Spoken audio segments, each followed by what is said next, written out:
Kanilang kasuotan, yung mga bag na dalang bitbit, ang kanilang mga jama, ang kanilang mga relo, ang kanilang mga alahas. Hindi ba kitang-kita mo naman ang kanilang mga itsura? Papakainin mo ng NFA rice? Sobra ka naman. Sobrang aarte. Nakita mo yung mga itsura nila. Parang hindi dinadapuan ng alikabok ang mga pagmumuka. Kanilang kasuotan, yung mga bag na dalang bitbit, ang kanilang mga jama, ang kanilang mga relo, ang kanilang mga alahas. Hindi ba kitang-kita mo naman ang kanilang mga itsura? Papakainin mo ng NFA rice? Sobra ka naman. Oo, representative Ano akala sila. mo sa kanila? Tulad natin? Sa bagay. Baka dapat daw ipatry din sa ating mga mambabatas itong NFA rice. Tsaka dapat daw, kasi natanong mo no, ito po ba natikman nyo? Sabi nila bago daw yung launch dun sa Kadiwa, natikman naman nila.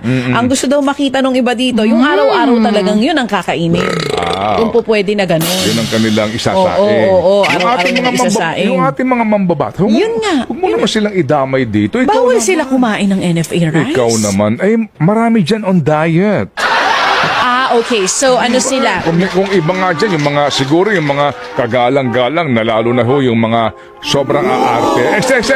Opo. Alam mo na, yung mga ang itsura nila talaga namang, di ba, nakita mo yung mga itsura nila? Ha? Para bagang, Parang hindi, iisa itsura nila. hindi parang, parang hindi dinadapuan ng alikabok ang mga pagmumuka. Sorry, sa salita mo pala yung pagmumuka. Nakita mo yung mga itsura nila? Yung kanilang mga pagpapaayos, ay talaga namang kitang-kita Parang mo. di naaarawan, ano? Parang 24/7 naka-aircon. Hindi, tsaka talagang meron silang mga sarili nilang mga beauty parlor. Ay, Ang dating, may ganon? nakita ho ninyo? Di ba? Yung mga kanilang kasuotan, yung mga bag na dalang bitbit, ang kanilang mga jama, ang kanilang mga relo, ang kanilang mga alahas. Hindi ba kitang-kita mo naman ang kanilang mga itsura? Papakainin mo ng NFA rice? Sobra ka naman. Oo, representative Ano akala sila. mo sa kanila? Tulad natin? Sa bagay. Baka, ka ba? baka hindi sila sanay, ano? Baka manakit ang tiyan nila. Baka hindi sila sanay dun sa mga mumurahing bigas. At saka yung mga iba nga dyan ang diet na. So, anong kinakain? Hindi sila nagbibigas? Pero nang kinakain nila. Yun ang sinasaing nila. Akala ko diet, cauliflower rice, red rice, brown rice, black rice. Sasabihin Yung nila, pala pera. Diba sila pare-pareho silang mga makakasama sila, di ba? Oo. Pare-pareho sila dyan sa sektor na iyan. Anong luto ng pera? Oo, sasabihin nila, honey, pwede bang steam 1,000 naman tayo? Fried 1,000 pesos. Ano kaya lasa ng pera? Anong lasa? Hindi pa ako nakakatikim. Tanungin mo itong mga to. Mga mukhang pera kasi mga... Aray ko. Yung ibang mga tao nga, na mga nasa pwesto, ang iniisip nila... Saan gagastusin? Saan na naman ako bibili ng building sa abroad? Wow, sarap. Wow. At, di ba yung usapan na yung mga nagkaroon ng konfrontasyones at sinabi na ilan pa bang building ang kailangan mo? Ilan pa bang rest house sa abroad ang kailangan mo?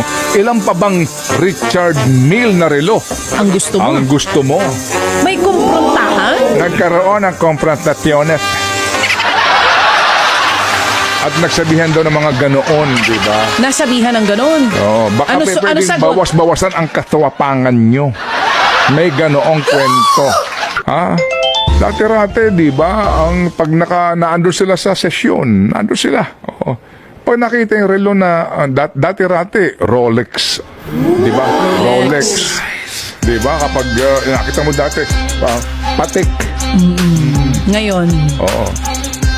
wala na nag-Rolex sa kanila. Ngayon, hindi sila kontento sa mga relo na 5 milyon ang isa o 10 milyon. Ngayon, ang gusto nila yung relo na 25 million ang isa. 30 million, 40 million ang isa. May ganong relo? Yes! 30 Yun na ngayon ang kanilang status symbol, mga kapatid. Di ba?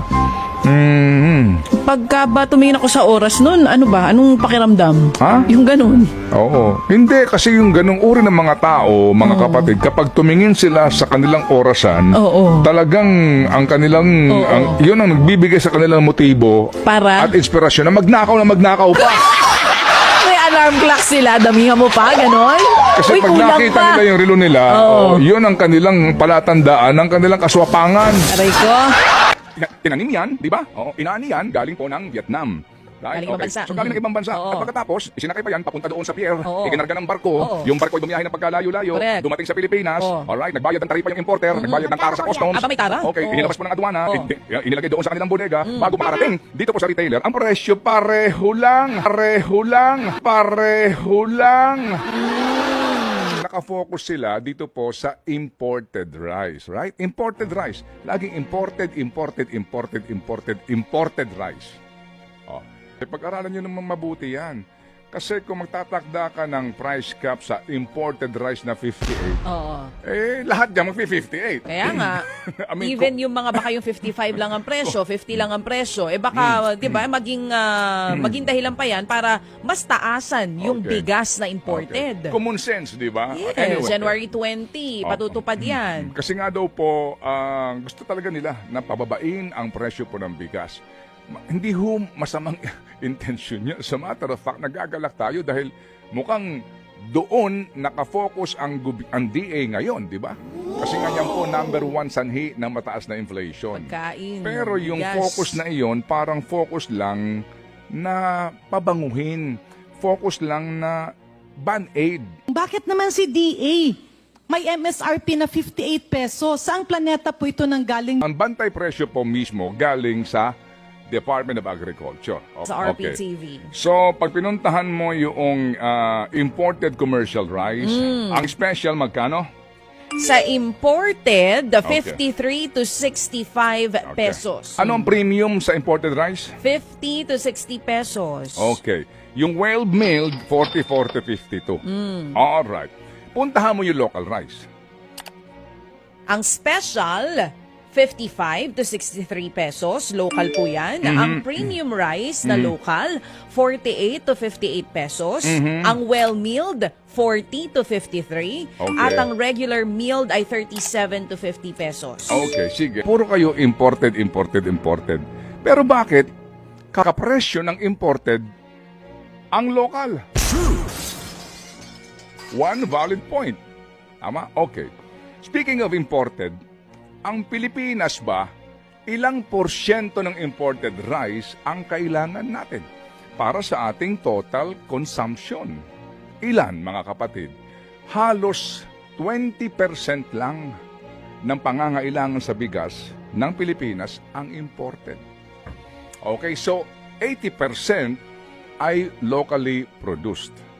Yung imported na iyan, hindi naman yan tumubo out of the blue. Diyan sa aduana. Yung barko ay bumiyahe ng pagkalayo-layo. Correct. Dumating sa Pilipinas. Oh. Alright, nagbayad ng taripa yung importer. Nagbayad ng tara sa customs. Aba, may tara? Okay, Oo. inilabas po ng aduana, Oh. inilagay doon sa kanilang bodega, bago makarating dito po sa retailer, ang presyo pareho lang. Got the point? Oo, Sige. sa dami ng dinaanan, ano? Okay ang tawa mo, ha? Oo. Sige. So, pabaan mo man yung imported rice, yung local rice na 80% ang supply na kailangan para sa consumption ng mga Pilipino, napababa nyo ba? Hello? Opo. As a matter of fact, mga kapatid, ano? Yung, ang imported rice natin, record high ang volume nito pong 2024. Ha? It's 4.8 million metric tons ang inangkat ng Pilipinas. And record rin po sa buong mundo na ang Pilipinas ang pinakamalaking rice importer sa buong mundo. Kaya nga po matagal na ho tayong humihingi ng panayam kay Secretary Laurel Chu para lang ho din malaman natin itong kanyang mga programa. At ang katotohanan, sana pupunta, mga kapatid, yung Rice Competitiveness Enhancement Fund. Hindi natin maitatanggi yung mithiin na pababain po yung presyo. Definitely lahat tayo sang-ayon dyan. Pero ang atin po kasi dito ay wag naman puro lang papogi. Wag naman puro lang pong cosmetics. Wag lang ho naman yung puro lang ho pagpapanggap. Because the root cause of the problem is still there. Until you address the root cause of the problem, we will be forever like this. Amen and amen.